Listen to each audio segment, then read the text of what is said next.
Mga kaganapan sa huling araw Kabanata 3, kailan mangyayari ang mga bagay na ito?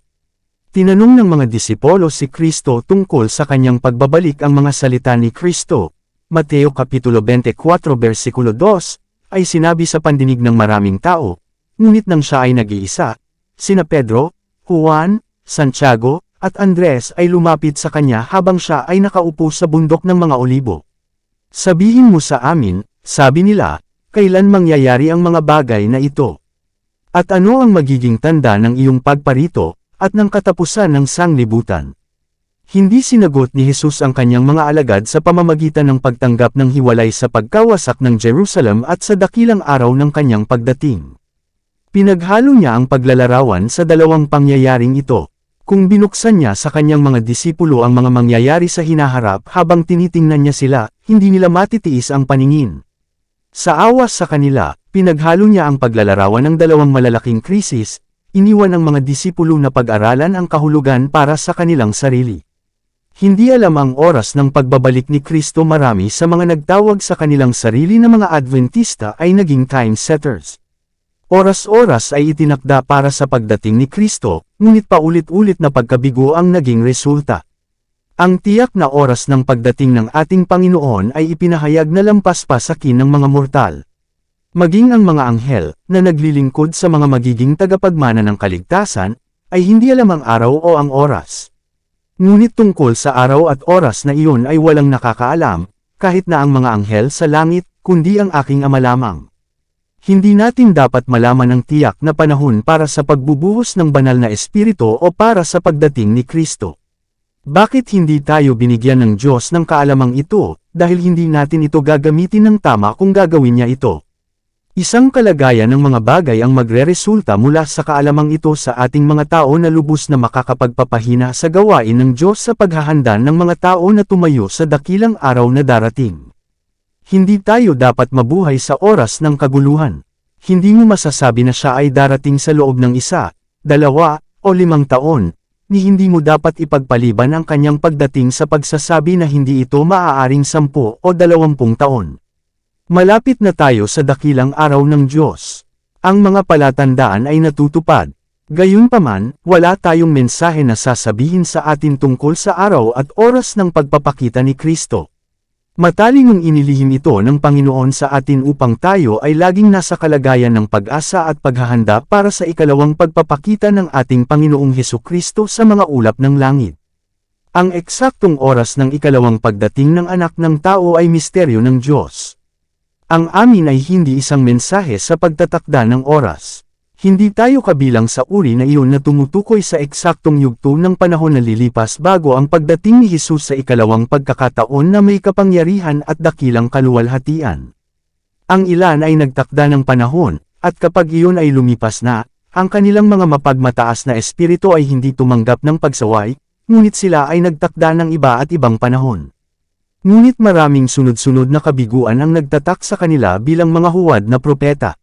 Ang Diyos ay hindi nagbibigay sa tao ng mensahe na 5 taon o 10 taon o 20 taon bago magsara ang kasaysayan ng mundong ito. Hindi niya bibigyan ng dahilan ng sinumang buhay na nilalang para maantala ang paghahanda para sa kanyang pagpapakita. Hindi niya nais na sabihin ng sinuman, gaya ng hindi tapat na lingkod, ang aking Panginoon ay naantala ang kanyang pagdating, dahil ito ay humahantong sa walang ingat na pagpapabe sa mga pagkakataon at mga pribilehiyong ibinigay upang ihanda tayo para sa dakilang araw na iyon.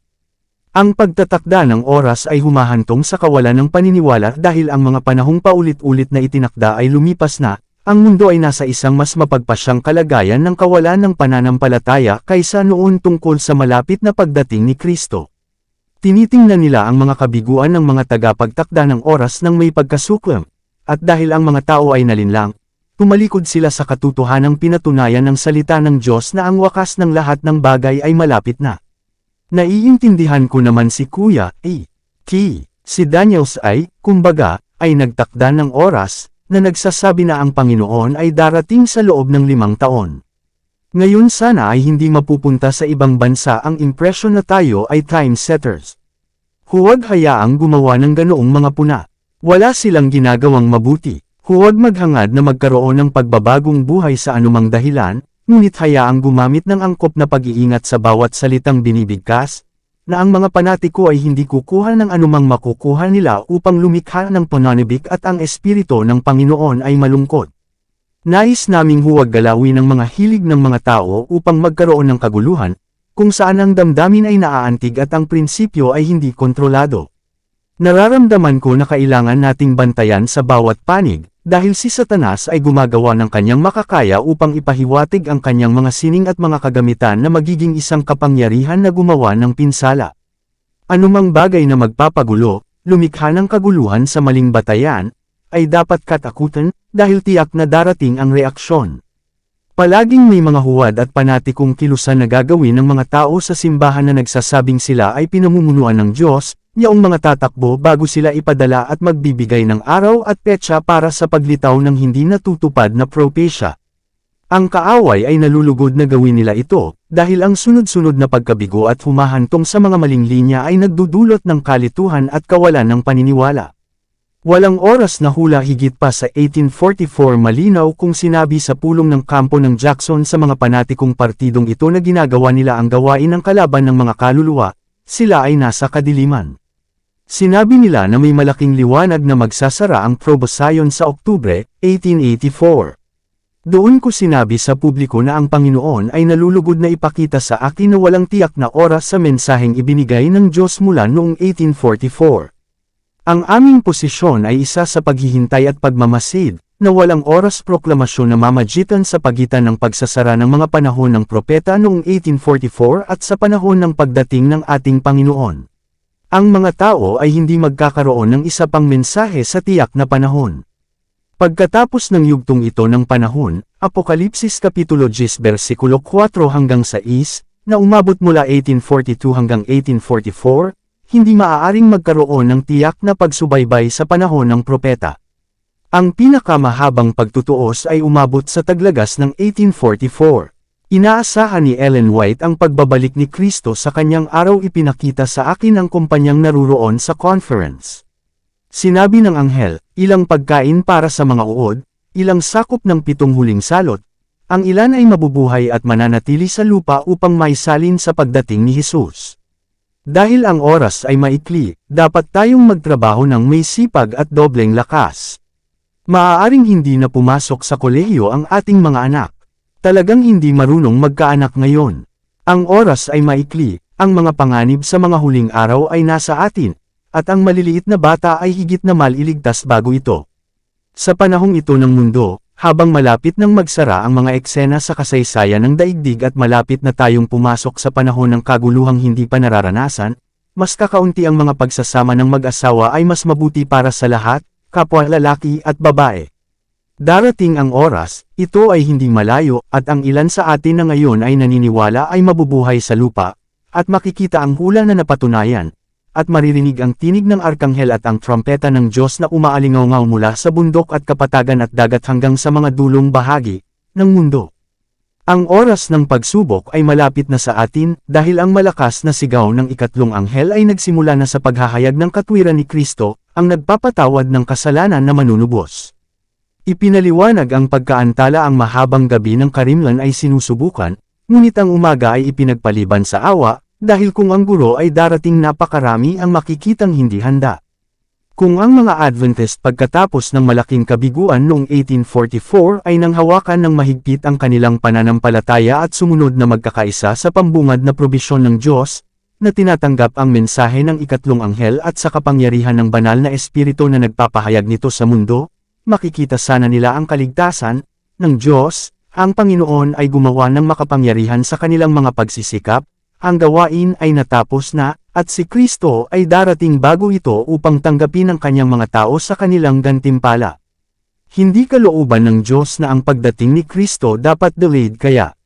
Sa loob ng 40 taon ng kawalan ng pananampalataya, pag-ungol, at paghihimagsik ay nagsara ng sinaunang Israel mula sa lupain ng Canaan. Ang parehong mga kasalanan ay naantala ang pagpasok ng modernong Israel sa makalangit na Canaan.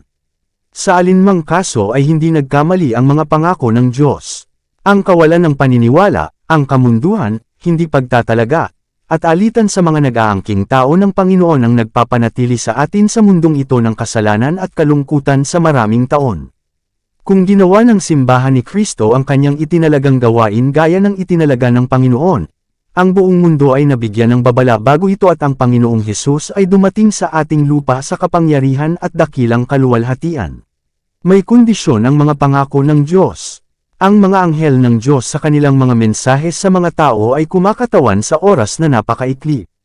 Tingnan sa mga taga-Roma Kapitulo 13 versikulo 11, 12, 1 Korinto Kapitulo 7 versikulo 29, 1 Tesalonica Kapitulo 4 versikulo 15, 17, Hebreo Kapitulo 10 versikulo 25, Santiago Kapitulo 5 versikulo 8, 9, 1 Pedro Kapitulo 4 versikulo 7, Apokalipsis Kapitulo 22 versikulo 6, 7. Kaya palagi itong inihaharap sa akin. Totoo na ang oras ay nagpatuloy ng mas mahaba kaysa sa inaasahan natin sa mga unang araw ng mensaheng ito. Ang ating tagapagligtas ay hindi nagpakita kaagad gaya ng inaasahan natin. Ngunit nabigo ba ang salita ng Panginoon? Hindi kailanman. Dapat tandaan na ang mga pangako at pagbabanta ng Diyos ay pare-parehong may kondisyon. Tingnan sa Jeremias Kapitulo 18 versikulo 7 hanggang 10, Jonas Kapitulo 3 versikulo 4 hanggang 10. Maaaring kailanganin nating manatili dito sa mundong ito dahil sa pagsuwi sa loob ng maraming taon, tulad ng ginawa ng mga anak ni Israel, ngunit alang-alang kay Kristo ang kanyang mga tao ay hindi dapat magdagdag ng kasalanan sa pamamagitan ng pagsingil sa Diyos ng kahihinatnan ng kanilang sariling maling paraan ng pagkilos. Ang hinihintay ni Kristo si Kristo ay naghihintay na may punanibik na pagnanais para sa pagpapakita ng kanyang sarili sa kanyang simbahan. Kapag ang katangian ni Kristo ay ganap ng naiparami sa kanyang mga tao, kung gayon siya ay darating upang angkinan sila bilang kanyang sarili. Pribilehiyo ng bawat Kristiyano, hindi lamang maghanap, kundi mapabilis ang pagdating ng ating Panginoong Hesukristo. Kung ang lahat ng nagpapahayag ng kanyang pangalan ay nagbunga sa kanyang kaluwalhatian, gaano kabilas ang buong mundo ay maihasak ng binhi ng Ebanghelyo. Mabilis na mahinog ang huling malaking ani, at darating si Kristo upang tipunin ang mahalagang butil. Sa pamamagitan ng pagbibigay ng Ebanghelyo sa mundo, nasa ating kapangyarihan na mapabilis ang pagbabalik ng ating Panginoon. Hindi lamang natin dapat hanapin kundi pabilisin ang pagdating ng araw ng Diyos. 2 Pedro Kapitulo 3 versikulo 12, inilagay niya ito sa ating kapangyarihan, sa pamamagitan ng pakikipagtulungan sa Kanya, upang wakasan ang tagpong ito ng paghihirap. Isang hangganan sa pagtitiis ng Diyos sa hindi nagkakamali na katumpakan ng Infinite One ay nagpapanatili pa rin ng account sa lahat ng mga bansa. Bagamat ang kanyang awa ay ibinibigay sa mga tawag sa pagsisisi, ang salaysay na ito ay mananatiling bukas, ngunit kapag ang mga numero ay umabot sa isang tiyak na halaga, na itinakda ng Diyos, ang ministeryo ng kanyang puot ay magsisimula. Ang Diyos ay nag-iingat ng isang talaan kasama ng mga bansa. Ang mga figure ay lumalaganap laban sa kanila sa mga aklat ng langit, at kapag ito ay naging isang batas na ang paglabag sa unang araw ng linggo ay sasagutin ng kaparusahan, kung gayon ang kanilang saro ay mapupuno. Ang Diyos ay nagpapanatili ng isang pagtutuos sa mga bansa. Kapag ang oras na ganap na dumating na ang kasamaan ay umabot sa nakasaad na hangganan ng awa ng Diyos, ang kanyang pagtitiis ay titigil. Kapag ang mga naipong bilang sa mga talaan ng langit ay mamarkahan ang kabuuan ng paglabag na ganap, ang puot ay darating. Habang ang awa ng Diyos ay nagtitiis ng matagal sa lumalabag, may hangganan kung saan ang mga tao ay hindi maaaring magpatuloy sa kasalanan. Kapag naabot na ang limitasyong iyon, ang mga alok ng awa ay bawiin, at magsisimula ang ministeryo ng paghatol. Darating ang panahon na sa kanilang pandaraya at kabastusan ay aabot ang mga tao sa isang punto na hindi sila pahihintulutan ng Panginoon na makaraan at malalaman nila na may hangganan ang pagtitiis ni Jehovah. May hangganan kung saan ang mga paghatol ni Jehovah ay hindi na maaantala. Ang paglabag ay halos umabot na sa hangganan. Ang panahon ay magtatagal ng kaunti pa hanggang sa mapunan ng mga naninirahan sa lupa ang saro ng kanilang kasamaan, at pagkatapos ay ang puot ng Diyos, na matagal nang nakatulog, ay madyagising, at ang lupaing ito ng liwanag ay iinom ang saro ng kanyang walang halong galit.